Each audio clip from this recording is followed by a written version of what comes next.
Masyarakat peduli hukum, salam sehat dan semangat selalu.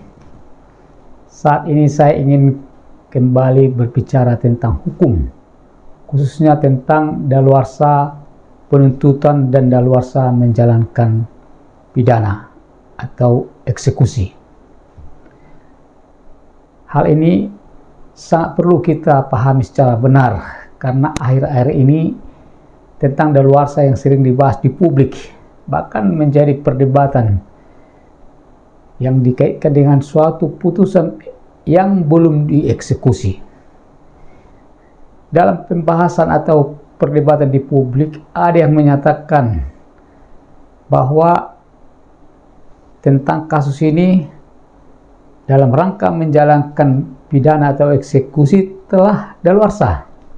Di sisi lain ada yang menyatakan belum daluarsa, padahal sama-sama penegak hukum atau sama-sama advokat, bahkan juga ada yang akademisi, di mana dipertontonkan dua hal yang kontradiktif, sehingga untuk mencegah kekeliruan atau untuk meluruskan perlu kita pahami secara detail ketentuan mengenai daluarsa tersebut. Sebenarnya menurut saya tidak begitu sulit dipahami.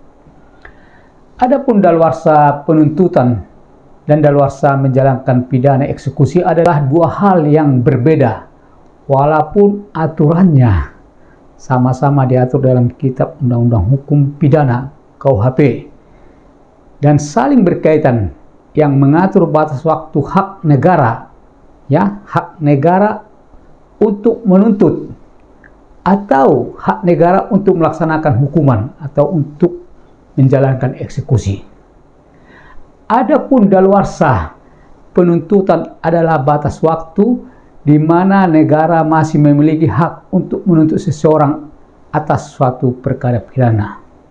Umpamanya dalam hal proses penyidikan yang dikaitkan dengan penuntutan di pengadilan. Di sini diatur ada batas waktunya, di mana secara jelas dan tegas nanti akan saya uraikan di pasal berapa. Di mana jika batas waktu ini terlampaui, maka negara kehilangan haknya untuk menuntut. Jadi daluarsa tentang penuntutan. Sedangkan yang satu lagi, yaitu daluarsa menjalankan pidana atau eksekusi, adalah batas waktu di mana negara masih memiliki hak untuk melaksanakan putusan yang telah mempunyai kekuatan hukum yang tetap atau ingkrah, di mana atas hukuman yang telah dijatuhkan terhadap suatu perkara yang ingkrah tadi, jika batas waktu terlampaui, maka negara juga kehilangan haknya untuk mengeksekusi.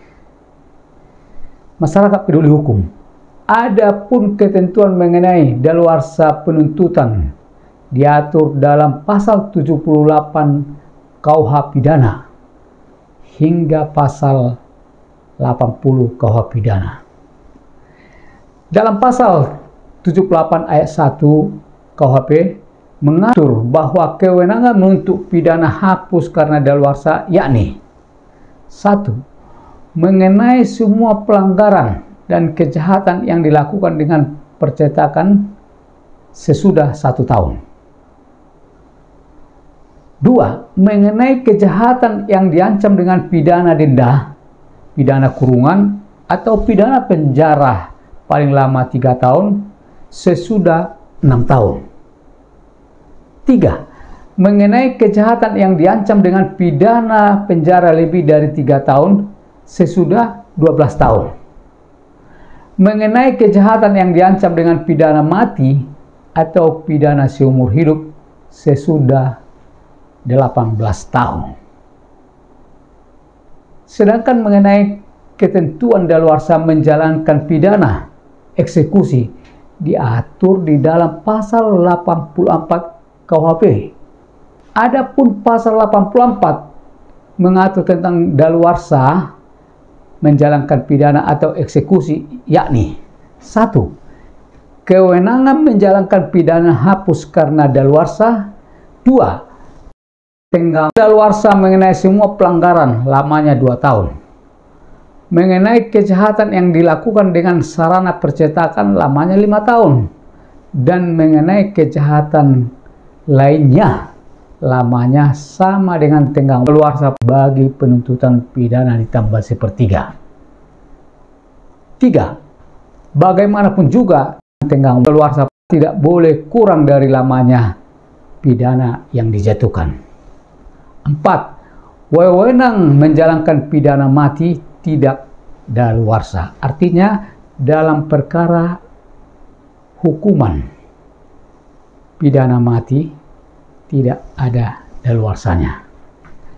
Berdasarkan ketentuan tersebut, berarti kalau kita kaitkan dengan keadaan yang ramai sekarang, yaitu tentang eksekusi, ya maaf saya sebutkan namanya, tapi saya nggak membahas, sebenarnya nggak ada tendensius atau tidak ada maksud saya ya untuk menyalahkan siapapun, yaitu perkara yang ada saat ini, yaitu perkara Sylvester, yang dimana dia diancam hukuman 4 tahun, ya, dan dihukum 1 tahun 6 bulan.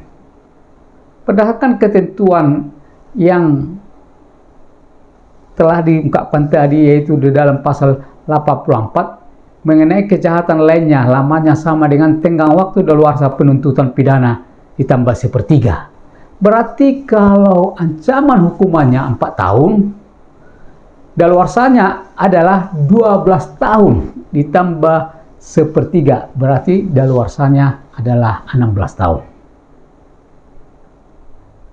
Konkretnya berarti pelaksanaan kasus yang ancaman hukumannya di atas tadi, yaitu di atas 3 tahun ke atas, yang daluarsanya 12 tahun ditambah 1/3, berarti jelas sekali lagi daluarsanya adalah 16 tahun.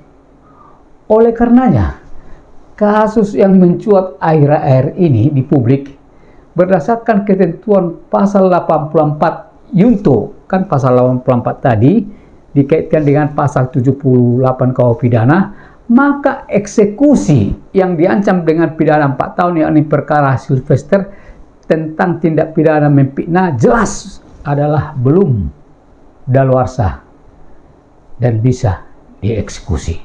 Saya tidak dalam membicarakan kasus secara spesifik, tetapi saya membicarakan tentang daluarsa karena memang ini menjadi perdebatan di publik.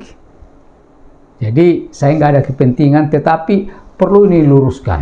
Karena sebenarnya membaca pasal ini gampang saja dibaca dengan secara bersama-sama, yaitu pasal 78 dikaitkan dengan pasal 24, dikolokkan, disinkronkan. Maka tidak ada penafsiran yang rumit, karena memang jelas kok cara gramatikal. Oleh karenanya, sebagai negara hukum, mari kita secara fair menganalisa segala sesuatu, sehingga orang-orang yang membahas atau mendiskusikan tentang hal yang berkaitan dengan aturan atau peraturan yang ada, ya tidak perlu berdebat sedemikian rupa, tapi ya udah harus kita mempunyai sesuatu pemahaman sesuai dengan yang ada di dalam aturan hukum itu sendiri, yang tidak perlu diperumit. Sekali lagi, mari kita membahas segala sesuatu dengan tentang hukum dan peraturan perundang-undangan secara fair di publik, sehingga tidak ada penafsiran yang lain. Salam, sampai bertemu kembali.